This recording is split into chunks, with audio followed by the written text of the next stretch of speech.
में की बात है। एक नगर में एक साहूकार अपने भरे पूरे परिवार के साथ रहता था। उसके 7 बेटे, एक बेटी और 7 बहुएं थी।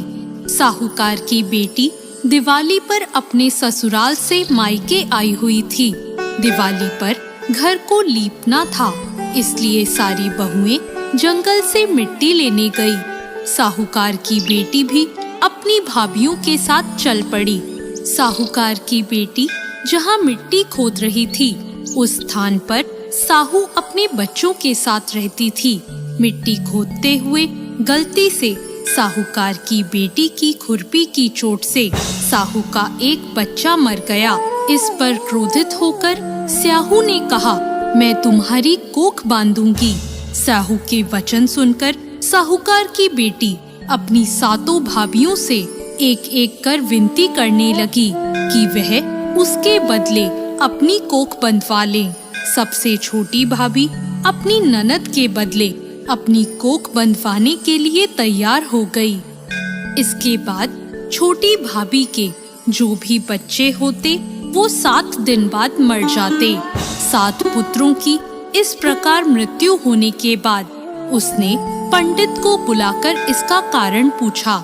पंडित ने सुरही गाय की सेवा करने की सलाह दी।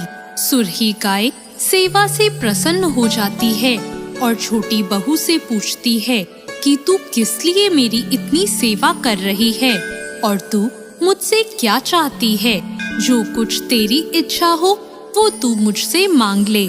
साहूकार की बहू ने कहा, स्याहू माता ने मेरी कोख बांध दी है, जिससे मेरे बच्चे जीवित नहीं बचते।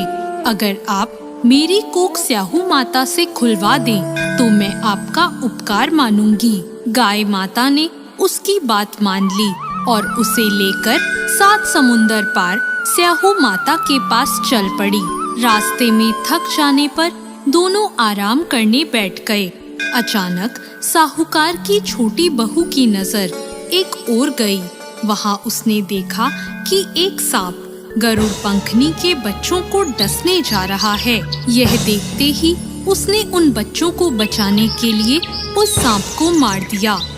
थोड़ी देर बाद गरुड़ पंखनी वहाँ आ जाती है और खून बिखरा हुआ देखकर उसे लगता है कि छोटी बहू ने उसके बच्चों को मार दिया है। इस पर वह छोटी बहू को चोंच मारना शुरू कर देती है। छोटी बहू गरुड़ पंखनी से कहती है कि मैंने तुम्हारे बच्चों की जान बचाई है। गरुड़ पंखनी ये सुनकर बहुत खुश होती है और वह छोटी बहू से कहती है कि वो किस प्रकार उसकी मदद कर सकती है। तो छोटी बहू कहती है कि वह उसे स्याहू माता तक पहुंचा दे। गरुड़ पंखनी सुरही गाय और छोटी बहू को अपनी पीठ पर बिठाकर 7 समंदर पार करवा देती है और उन्हें स्याहू माता के पास पहुंचा देती है।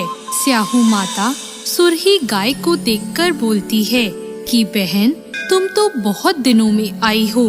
फिर उन्हें कहती है कि मेरे सिर में बहुत जूं पड़ गई है। तब साहूकार की बहू सलाई लेकर उनकी जुएं निकालती है, जिससे स्याही माता खुश हो जाती है और बोलती है कि तूने मेरी बहुत जुएं निकाली है, इसलिए तेरे 7 बेटे और 7 बहुएं हों। तब बहू बोलती है कि माँ, मेरे तो एक भी बेटा नहीं है, 7 कैसे होंगे। स्याहू माता पूछती है, क्या बात है। तब बहू बोलती है, आप वचन दो तब मैं बताऊं।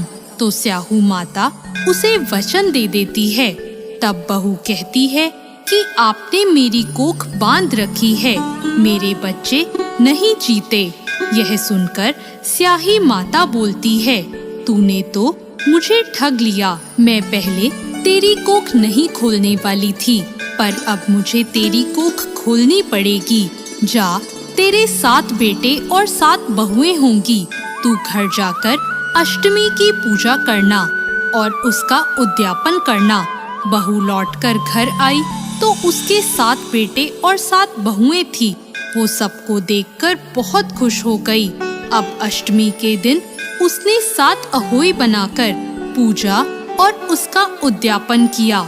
उधर उसकी जेठानियाँ आपस में बात करने लगी कि जल्दी जल्दी अहोई माता की पूजा कर लें, नहीं तो सबसे छोटी बहू अपने बच्चों को याद कर कर रोने लग जाएगी। जब उसके रोने की कोई आवाज नहीं आई तो उसने अपने बच्चों से कहा कि जाकर चाची के घर देखकर आओ कि अभी तक वो रोई क्यों नहीं।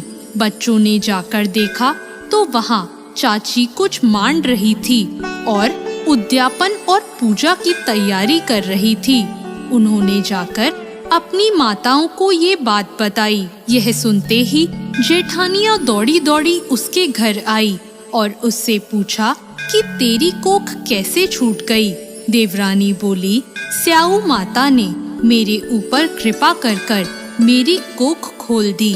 स्याऊ माता जैसे उस पर कृपा करी ऐसे सब पर कृपा करना। धन्यवाद।